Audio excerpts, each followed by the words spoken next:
Hello, welcome to Learnino. നമ്മളിന്ന് നോക്കാനായിട്ട് പോകുന്നത് അനലോഗ് സർക്യൂട്ട്സിലെ കുറച്ച് ക്വസ്റ്റ്യൻസ് ആണ്. അതുമായി ബന്ധപ്പെട്ടിട്ടുള്ള കുറച്ച് എക്സ്ട്രാ പോയിന്റ്സ് കൂടി നമുക്കിതിൽ നോക്കാം. അപ്പോൾ നമുക്ക് ക്ലാസ്സിലേക്ക് കിടക്കാം. First question: The addition of the emitter resistor to the DC bias of the BJT dash stability of the circuit degrades, does not affect, improves, destabilize. അതായത് എമിറ്റർ റെസിസ്റ്റൻസ് BJTന്റെ DC ബയാസിൽ നമ്മൾ കൊടുക്കുമ്പോൾ സ്റ്റെബിലിറ്റിക്ക് എന്ത് പറ്റുന്നതാണ് ചോദിക്കണം.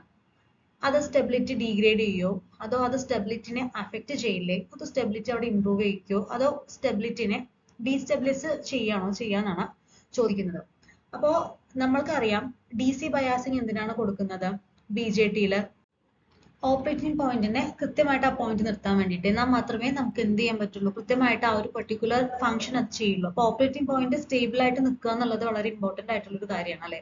അപ്പൊ അതിനുവേണ്ടി നമ്മൾ DC ബയാസിങ് കൊടുക്കുന്നു. അപ്പൊ ഇവിടെ എമിറ്റർ റെസിസ്റ്റർ കൂടെ നമ്മൾ ആഡ് ചെയ്യുന്ന സമയത്ത് ആ ഒരു ഓപ്പറേറ്റിംഗ് പോയിന്റ് ആ ഒരു പെർട്ടിക്കുലർ പോയിന്റിൽ തന്നെ നിൽക്കും. അത് അങ്ങോട്ടും ഇങ്ങോട്ടും നീങ്ങാണ്ട് കൃത്യമായിട്ട് അത് സ്റ്റേബിൾ ആയിട്ട് നിൽക്കുകയാണ് ചെയ്യുക. അപ്പോൾ addition of emitter resistor to the DC bias of BJT. BJTയിൽ അങ്ങനെ കൊടുത്തു കഴിഞ്ഞു കഴിഞ്ഞാൽ അത് എന്താണ് ചെയ്യുക? സ്റ്റെബിലിറ്റി ഇംപ്രൂവ് ചെയ്യിക്കുകയാണ് ചെയ്യുക. അതായത് ഓപ്ഷൻ സി ആണ് കറക്റ്റ് ആയിട്ടുള്ള answer. It improves the stability of the circuit.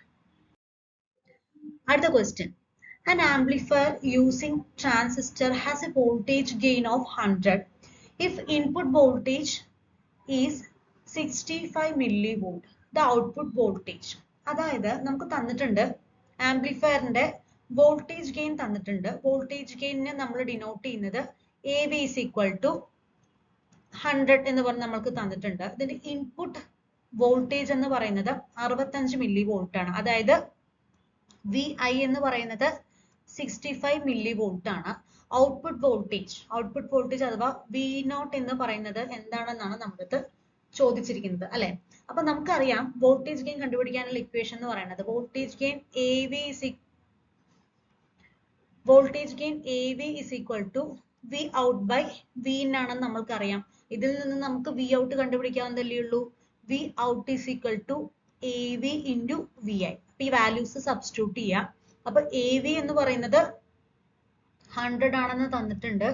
Into VI എന്ന് പറയുന്നത് 65 മില്ലി വോൾട്ട് ആണ്. മില്ലിനെ നമ്മൾ എങ്ങനെ എഴുതുക?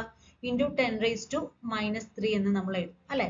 അപ്പൊ അതിൽ വാല്യൂ മൾട്ടിപ്ലൈ ചെയ്യുന്ന സമയത്ത് 10⁻³ 100 എടുക്കുന്ന സമയത്ത് ഇനി അവിടെ ഒരു 10⁻⁻1 മാത്രമേ ഉള്ളൂ. അപ്പൊ 65 into 10⁻⁻1 which is equal to 6.5 volt ആണ് നമ്മൾക്ക് വരിക. ഓപ്ഷൻ എ ആണ് ഇവിടെ കറക്റ്റ് ആയിട്ടുള്ള ആൻസർ. അതായത് ഗെയിനിന്റെ ഇക്വേഷൻ അറിഞ്ഞു കഴിഞ്ഞാൽ നമ്മൾക്കിത് ചെയ്യാൻ പറ്റും. ഇപ്പൊ ഏത് ഗെയിൻ ആയിക്കോട്ടെ, വോൾട്ടേജ് ഗെയിൻ ആയാലും കറണ്ട് ഗെയിൻ ആയാലും പവർ ഗെയിൻ ആയാലും ഏതാണെന്നുണ്ടെങ്കിലും ഗെയിൻ ആണെന്നുണ്ടെങ്കിൽ ഇങ്ങനെ ഔട്ട്പുട്ട് ബൈ ഇൻപുട്ട് എന്നുള്ള റേഷ്യോയിലാണ് എപ്പോഴും വരിക. അതുപോലെ ഗെയിനിന് നമ്മൾക്ക് എന്തുണ്ടാവില്ല, സെയിം വാല്യൂവിന്റെ തന്നെ റേഷ്യോ ആയതുകൊണ്ട് അതിന് നമ്മൾക്ക് യൂണിറ്റ് ഉണ്ടാവില്ല. അതും കൂടെ അതിൽ ഇമ്പോർട്ടന്റ് ആയിട്ടൊരു പോയിന്റ് ആണ്. ഓക്കെ, അടുത്തത് current amplification factor for A common base connection എന്ന് പറയുന്നത് 0.5 ആണ്. അപ്പൊ കറണ്ട് ആംപ്ലിഫിക്കേഷൻ ഫാക്ടറിന്റെ വാല്യൂ കോമൺ ബേസ് കണക്ഷനെ നമ്മൾ ആൽഫ എന്നാണ് ഡിനോട്ട് ചെയ്യുക. അപ്പൊ ആൽഫയുടെ വാല്യൂ നമുക്ക് എന്ത് തന്നിട്ടുണ്ട്? 0.5 എന്ന് തന്നിട്ടുണ്ട്. What is the value of base current if emitter current is 1 milli ampere? Emitter current എന്ന് പറയുന്നത് 1 മില്ലി ആംപിയർ ആണെന്ന് തന്നിട്ടുണ്ട്. അങ്ങനെയാണെന്നുണ്ടെങ്കിൽ ബേസ് കറണ്ട് അഥവാ IB എന്താണെന്നാണ് നമ്മളടുത്ത് ചോദിച്ചിരിക്കുന്നത്. ഓക്കെ, നമുക്ക് നോക്കാം. നമ്മൾക്കറിയാം current amplification factor alpha is equal to ആൽഫിന്റെ ഇക്വേഷൻ എന്താണ്? Alpha is equal to IC by IE അഥവാ collector current divided by emitter current ആണ് ആൽഫയുടെ വാല്യൂ എന്ന് പറയുന്നത് അല്ലെ. അപ്പൊ alpha is equal to IC by IE ആണ് എന്തെന്ന് പറയുന്നത്? 0.5 എന്ന് പറയുന്നത്. ഇതിൽ നിന്ന് നമ്മൾക്ക് എമിറ്റർ കറണ്ടിന്റെ വാല്യൂ കൂടെ തന്നിട്ടുണ്ട്. അപ്പൊ IE is equal to 1 milli ampere എന്ന് നമ്മൾക്ക് തന്നിട്ടുണ്ട്. അപ്പൊ അങ്ങനെയാണെന്നുണ്ടെങ്കിൽ നമ്മൾക്ക് ഇതിൽ നിന്നും നമുക്ക് എന്ത് ചെയ്യാൻ കിട്ടും? ICന്റെ വാല്യൂ നമുക്ക് കണ്ടുപിടിക്കാവുന്നതാണ് അല്ലെ. അപ്പൊ IC is equal ടു എങ്ങനെ വരും? IC is equal to 0.5 into IE. IEന്റെ value നമ്മൾക്ക് തന്നിട്ടുണ്ട് 1 മില്ലി ആംപിയർ ആണ്. അപ്പൊ 0.5 into 1 into 10⁻³ അങ്ങനെയല്ലേ വരിക. അപ്പൊ ആ വാല്യൂ ചെയ്യുന്ന സമയത്ത് നമുക്ക് എന്താ കിട്ടുക? 0.5 മില്ലി ആംബിയർ വരും അല്ലെ. 0.5 into 1 എന്ന് പറഞ്ഞത് 0.5 ആണ്. അപ്പൊ 0.5 10⁻³ എന്ന് പറയുന്നത് നമുക്ക് ഇൻ ടേംസ് ഓഫ് ആംബിയർ നമുക്ക് തന്നിരിക്കുന്ന ഓപ്ഷനിൽ എല്ലാം മില്ലി ആംബിയർ ആയതുകൊണ്ട് ഐസിയുടെ വാല്യൂ നമുക്കിവിടെ മാറ്റേണ്ട കാര്യമില്ല. IC എന്ന് പറയുന്നത് 0.5 മില്ലി ആംബിയർ ആയിട്ട് തന്നെ നമ്മൾക്ക് എടുക്കാം. ചോദ്യം എന്താണ്? What is the value of the base current എന്നാണ് നമ്മുടെ ചോദ്യം. അപ്പൊ ഇതിൽ നിന്ന് ഐസിന്റെ വാല്യൂ 0.5 മില്ലി ആംബിയർ നമ്മൾക്ക് കിട്ടി. പിന്നെ നമുക്കറിയാം എമിറ്റർ കറണ്ടും കളക്ടർ കറണ്ടും അതുപോലെ തന്നെ ബേസ് കറണ്ടും തമ്മിലുള്ള റിലേഷൻ എന്താണെന്ന് വെച്ച് കഴിഞ്ഞാൽ emitter current is equal to collector current plus base current ആണെന്ന് അറിയാം. അപ്പൊ അതിൽ നിന്ന് നമ്മൾക്ക് ബേസ് കറണ്ടിന്റെ വാല്യൂ കണ്ടുപിടിക്കുക. അപ്പൊ IB is equal to IE minus IC ആണ്. അപ്പൊ അതിൽ വാല്യൂസ് സബ്സ്റ്റിറ്റ്യൂട്ട് ചെയ്ത് കഴിഞ്ഞാൽ IEന്റെ വാല്യൂ എന്താണ്? അത് 1 മില്ലി ആംബിയർ ആണ്. മൈനസ് ICന്റെ വാല്യൂ എന്താണ്? അത് 0.5 ആണ്. ഇത്രയും മില്ലി ആംബിയർ ആണ് നമ്മൾക്ക് കിട്ടുക. അപ്പൊ ഒന്നിന്ന് അര കുറച്ച് കഴിഞ്ഞാൽ അര അല്ലെ. 0.5 മില്ലി ആംബിയർ ആണ് നമ്മൾക്ക് ആൻസർ വരിക. ഓപ്ഷൻ എ ആണ് കറക്റ്റ് ആയിട്ടുള്ള ആൻസർ. ഓക്കെ, അടുത്തത് four 1 volt emitter bias what is RE if IE is equal to 300 milli ampere. നമ്മൾക്ക് തന്നിരിക്കുന്നത് 1 volt emitter bias ആണ് നമുക്ക് ഉള്ളത്. അപ്പൊ അതില് നമുക്ക് IEന്റെ വാല്യൂ തന്നിട്ടുണ്ട്. അപ്പൊ നമുക്ക് നോക്കാം. For 1 volt emitter bias what is RE? Emitter റെസിസ്റ്റൻസിന്റെ വാല്യൂ ആണ് നമ്മൾക്ക് കണ്ടുപിടിക്കാനായിട്ടുള്ളത് അല്ലെ. അപ്പോ നമുക്കറിയാം വോൾട്ടേജും കറണ്ടും റെസിസ്റ്റൻസും തമ്മിലുള്ള ബന്ധം എന്ന് പറയുന്നത് V is equal to IR അല്ലെങ്കിൽ V/I is equal to R ആണ്. അപ്പൊ അതിൽ നിന്ന് VE is equal to നമുക്ക് VE is equal to എന്താണ്? IE into RE ആണ് അല്ലെ. അപ്പൊ ഇതിൽ നിന്ന് നമുക്ക് എന്ത് കിട്ടണം? റെസിസ്റ്റൻസ് ആണ് കിട്ടേണ്ടത്. റെസിസ്റ്റൻസ് കിട്ടണമെന്നുണ്ടെങ്കിൽ VE/IE ആണ് എന്തെന്ന് പറയുന്നത്? RE എന്ന് പറയുന്നത്. വിന്റെ വാല്യൂ എന്ന് പറയുന്നത് 1 വോൾട്ട് ആണ് തന്നിട്ടുണ്ടല്ലോ. അപ്പൊ 1 ആണ് ഡിവൈഡഡ് ബൈ IEന്റെ വാല്യൂ ഓൾറെഡി തന്നിട്ടുണ്ട്. അത് 300 മില്ലി ആംബിയർ. അപ്പൊ 300 into 10⁻³ ഇത് ചെയ്ത് കഴിഞ്ഞാൽ REന്റെ വാല്യൂ കിട്ടും. അപ്പൊ 10⁻³ പറയുന്നത് മുകളിലേക്ക് പോകുമ്പോൾ 1000 ആവും അല്ലെ. അപ്പൊ 1000 ഡിവൈഡ് ബൈ 300 ചെയ്ത് കഴിഞ്ഞാൽ ഈ വാല്യൂ ചെയ്യുന്നത് 10/3. 10/3 എന്ന് പറയുന്നത് 3.33 ഓം ആണ്. ഓപ്ഷൻ ബി ആണ് ഇവിടെ കറക്റ്റ് ആൻസർ. ഓക്കെ, അടുത്ത question. The DC current gain of BJT is 50.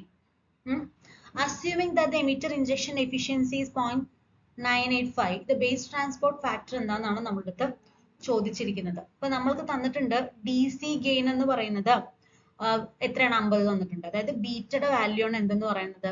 50 എന്ന് തന്നിരിക്കുന്നത്. Okay, assuming that emitter injection efficiency എന്ന് പറയുന്നത് 0.985 ആണ്.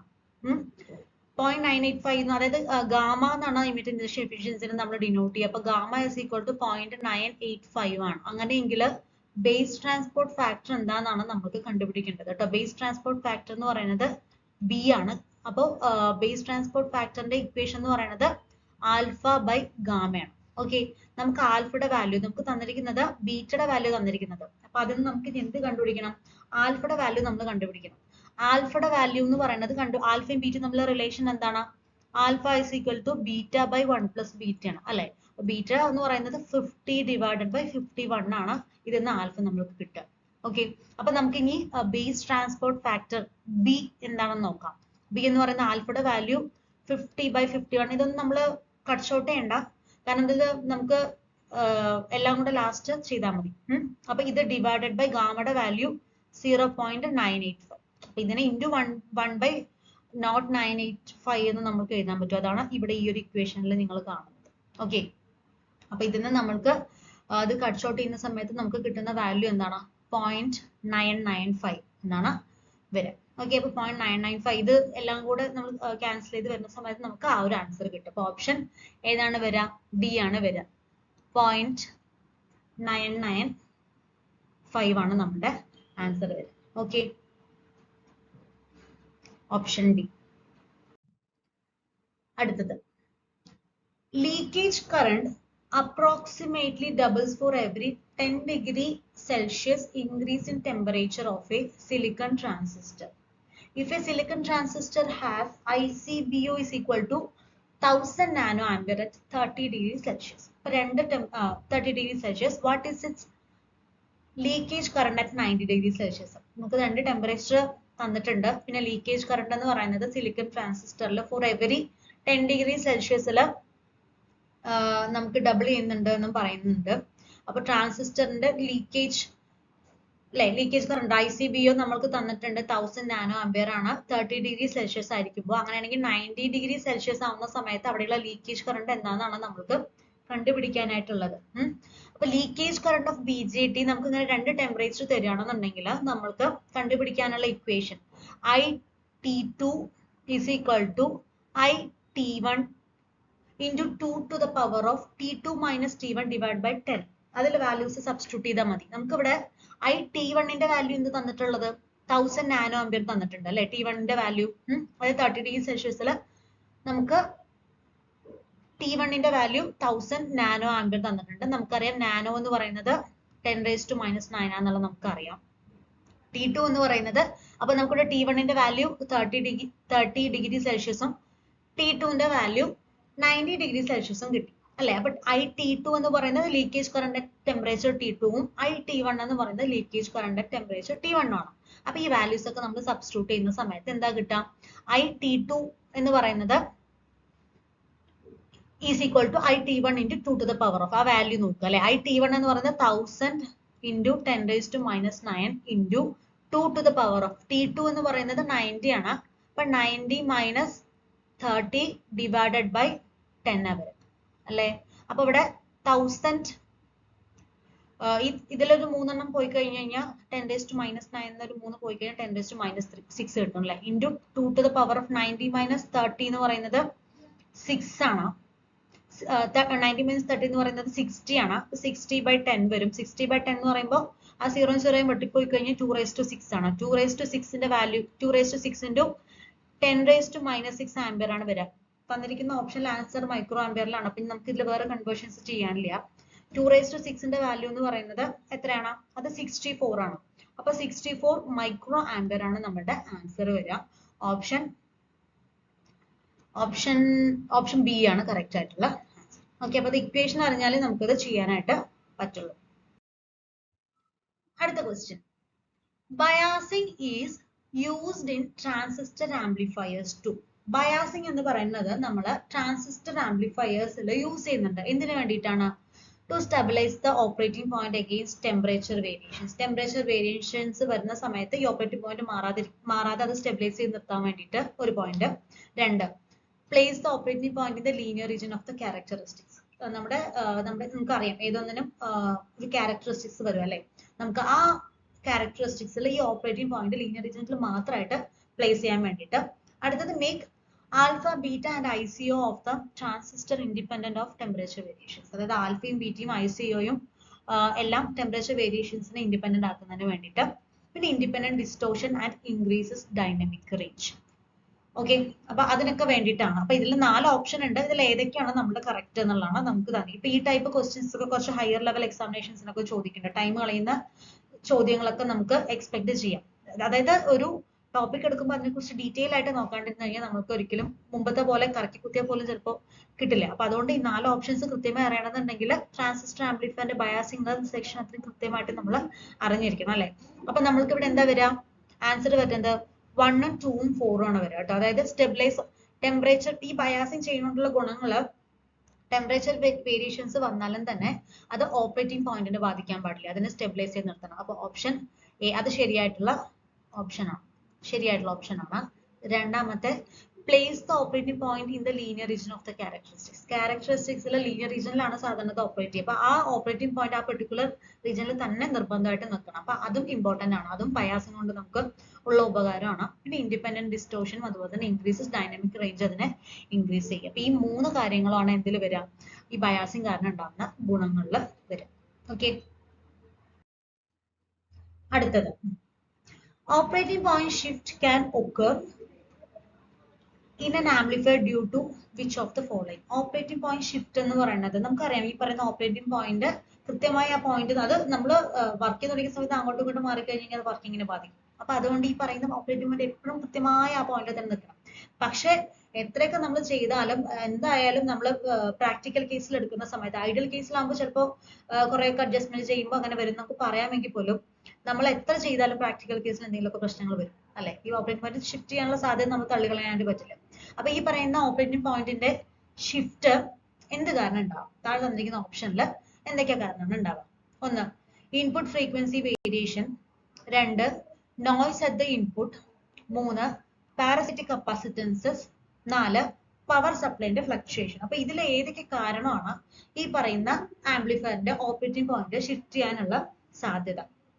ഓക്കെ, അപ്പോ ഏതാണ് വരിക? അത് പവർ സപ്ലൈന്റെ ഫ്ലക്ച്വേഷൻ കാരണമാണ്. നമ്മുടെ പവർ സപ്ലൈ ഫ്ലക്ച്വേറ്റ് ചെയ്ത് കഴിഞ്ഞാൽ സ്വാഭാവികമായിട്ടും ഈ പറയുന്ന ഓപ്പറേറ്റിംഗ് പോയിന്റോട് ഷിഫ്റ്റ് ആവാനുള്ള ഒരു സാധ്യത കാണുന്നുണ്ട് കേട്ടോ. അപ്പൊ ഓപ്ഷൻ ഡി ആണ് നമ്മുടെ കറക്റ്റ് ആയിട്ടുള്ള answer. Operating point of the ഡിവൈസിനെയാണ് നമ്മൾ, അതായത് ഈ പെർട്ടിക്കുലർ ഡിവൈസ് ഓപ്പറേറ്റ് ചെയ്യുന്ന പോയിന്റ് ആണ് ക്യുസെന്റ് പോയിന്റ് അല്ലെങ്കിൽ ക്യൂ പോയിന്റ് എന്നൊക്കെ പറയും അല്ലെ? ക്യൂ പോയിന്റ് അല്ലെങ്കിൽ ബയാസ് പോയിന്റ് എന്നൊക്കെ പറയുന്നത് ഓപ്പറേറ്റിംഗ് പോയിന്റിനെയാണ്. അപ്പൊ operating point which is obtain from values of നമുക്ക് IC and VCC when no signal is given to the input operating point. അപ്പൊ ഇൻപുട്ട് ഓപ്പറേറ്റിംഗ് പോയിന്റ് സിഗ്നൽസ് കൊടുക്കാതിരിക്കുന്ന സമയത്ത് നമുക്ക് കിട്ടുന്ന IC ആൻഡ് VCC വാല്യൂസ് എന്നാണ് ഈ പറയുന്ന ഓപ്പറേറ്റിംഗ് പോയിന്റ് നമ്മൾ determine ചെയ്യുന്നത്. ഓക്കെ, അപ്പോ which can occur in an amplifier due to low supply fluctuations. അപ്പൊ ഈ പറയുന്ന ഷിഫ്റ്റ് ഈ സപ്ലൈ ഫ്ലക്ച്വേഷൻസ് ഉണ്ടാവുന്നത് കാരണം ഷിഫ്റ്റ് ചെയ്യാനുള്ള സാധ്യതയുണ്ട്. അപ്പോ if the power supply changes operating point, അപ്പൊ പവർ സപ്ലൈയിൽ ചേഞ്ച് വന്നു കഴിഞ്ഞാൽ സ്വാഭാവികമായിട്ട് എന്ത് സംഭവിക്കും? ഈ പറയുന്ന ഓപ്പറേറ്റിംഗ് പോയിന്റ് അവിടെ ചേഞ്ച് ആവും. അപ്പൊ ഈ ഓപ്പറേറ്റിംഗ് പോയിന്റ് എന്ന് പറയുന്നത് നമുക്ക് DC load line method use ചെയ്തിട്ടാണ് നമുക്ക് കണ്ടുപിടിക്കാനായിട്ട് പറ്റുക. ഓക്കെ, അപ്പൊ DC load line method use ചെയ്തിട്ടാണ് ഓപ്പറേറ്റിംഗ് പോയിന്റ് കണ്ടുപിടിക്കാനായിട്ട് പറ്റുക. അപ്പോൾ അത് ഈ പറയുന്ന ഫിഗർ അല്ലെ, ഈ ഫിഗർ ക്ലിയർ ആയിട്ടല്ലേ വരുന്നില്ലേ? അപ്പൊ ഫിഗറിൽ നമുക്ക് ഇങ്ങനെ ഒരു ഗ്രാഫ് വരും. അതിനെ നമ്മളൊരു DC ലോഡ് ലൈൻ വെച്ചിട്ട് അതിങ്ങനെ ഇന്റർസെക്ട് ചെയ്യുന്നൊക്കെ പറഞ്ഞ് നമ്മളത് പഠിച്ചിട്ടുണ്ടാവും. ആ പെർട്ടിക്കുലർ പോയിന്റ് താഴേക്കോ മുകളിലേക്കോ വരാൻ പാടില്ല എന്നൊക്കെ പറഞ്ഞ് നമ്മൾ പഠിച്ചിട്ടുണ്ടാവും അല്ലെ? അപ്പോൾ ആ DC load line method use ചെയ്തിട്ട് നമുക്ക് ഈ പറയുന്ന ഓപ്പറേറ്റിംഗ് പോയിന്റ് നമുക്ക് എന്ത് ചെയ്യാൻ പറ്റും? ഈസി ആയിട്ട് ഒബ്റ്റെയിൻ ചെയ്യാനായിട്ട് സാധിക്കും. ഓക്കെ, അപ്പൊ അടുത്ത question, match list 1 with list 2 and select the correct answer using the codes given below. അപ്പൊ തന്നിരിക്കുന്ന ലിസ്റ്റ് 1ഉം ലിസ്റ്റ് 2ഉം തമ്മിൽ നമ്മൾ മാച്ച് ചെയ്യാനാണ് പറയുന്നത്. Match the following: RC coupled single stage amplifier.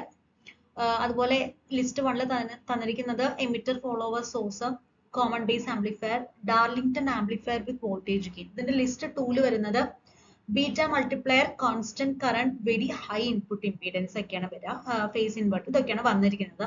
ഇത് നമ്മൾ കണക്ട് ചെയ്യുന്ന കാര്യങ്ങളാണ് നോക്കുക. അപ്പൊ ഇതിൽ ഓപ്ഷൻ വരുന്നത് RC കപ്പിൾഡ് സിംഗിൾ സ്റ്റേജ് ആംപ്ലിഫയറിൽ ഇവിടെ ഏതാണ് കണക്ഷൻസ് നമ്മൾക്ക് വരിക എന്നാണ് ചോദിക്കുന്നത്. അപ്പോ എ എന്ന് പറയുന്നത് ഒരു ഫേസ് ഇൻവെർട്ടർ ആയിട്ട് അത് ആക്ട് ചെയ്യും. അതുപോലെ എമിറ്റർ ഫോളോവർ സോഴ്സ് എന്ന് പറയുന്നത് നമുക്ക് കോമൺ കളക്ടർ കോൺഫിഗറേഷൻ ആണ് അല്ലെ? അപ്പൊ അതെന്ന് പറയുന്നത് വെരി ഹൈ ഇൻപുട്ട് ഇംപീഡൻസ് ആണ്. അപ്പോൾ ഇത് ഓപ്ഷൻ എ വരുന്നത് ഫേസും എമിറ്റർ ഫോളോവർ എന്ന് പറയുന്ന ഹൈ ഇൻപുട്ട് ഇംപീഡൻസും. കോമൺ ബേസ് ആംപ്ലിഫയർ ആണെന്നുണ്ടെങ്കിൽ കോമൺ ബേസ് ആംപ്ലിഫയറിൽ അവിടെ എന്താണ് കോൺസ്റ്റന്റ് ആയിട്ട് വരിക? ഇവിടെ കറണ്ട് കോൺസ്റ്റന്റ് ആയിരിക്കും അല്ലെ? അതേപോലെ തന്നെ Darlington amplifier with voltage gain ആണെങ്കിൽ അവിടെ ബീറ്റ മൾട്ടിപ്ലയർ. ഡാർലിംഗ്ടൺ ആംപ്ലിഫയർ എന്ന് പറയുമ്പോൾ എമിറ്ററും കളക്ടറും തമ്മിലാണ്, അല്ല ബേസും എമിറ്ററും തമ്മിലാണ് കണക്ഷൻ വരിക അല്ലെ? അപ്പൊ രണ്ട് ട്രാൻസിസ്റ്ററിന്റെ ഒരു പെയർ ആണ്, അത് രണ്ട് ട്രാൻസിസ്റ്ററിന്റെ ഒരു ആ കപ്പിളായിട്ട് നിൽക്കുന്നതാണ് എന്തെന്ന് പറയുന്നത് ഡാർലിംഗ്ടൺ ആംപ്ലിഫയർ എന്ന് പറയുന്നത്. അപ്പൊ അതിലെ രണ്ട് ട്രാൻസിസ്റ്റർ, അപ്പൊ ഒരു ട്രാൻസിസ്റ്ററിന്റെ എമിറ്ററും മറ്റേ ട്രാൻസിസ്റ്ററിന്റെ ബേസുമായിട്ടായിരിക്കും കണക്ട് ചെയ്യുക. ആ പെയർ അപ്പൊ രണ്ടിനുള്ള കറണ്ട് ആംപ്ലിഫിക്കേഷൻസ് അവിടെ കറണ്ട് ആംപ്ലിഫിക്കേഷൻ ഫാക്ടർ മൾട്ടിപ്ലൈ ചെയ്തിട്ട് വരും. അപ്പൊ ബീറ്റ സ്ക്വയർ, അങ്ങനെ ബീറ്റ മൾട്ടിപ്ലയർ എന്നാണ് നമ്മൾ തന്നെ പറയാം. അപ്പോൾ ഇത് ഓപ്ഷൻ 1 ആണ് വരിക. അപ്പൊ ഇതെല്ലാം കൂടെ ചെയ്യുന്നത് ഓപ്ഷൻ ഡി ആണ്. 4, 3, 2 എന്നാണ് നമ്മൾക്ക് കൃത്യമായിട്ട് ആൻസർ. അപ്പൊ RC coupled single stage amplifier ഒരു ഫേസ് ഇൻവെർട്ടർ ആണ്. അതുപോലെ എമിറ്റർ ഫോളോവർ സോഴ്സ് എന്ന് പറയുന്നത് ഇംപീഡൻസ് മാച്ചിങ്ങിന് വേണ്ടി നമ്മൾ യൂസ് ചെയ്യുന്ന ഒന്നാണ്, അത് അതിന്റെ ഫംഗ്ഷൻ ആണ്.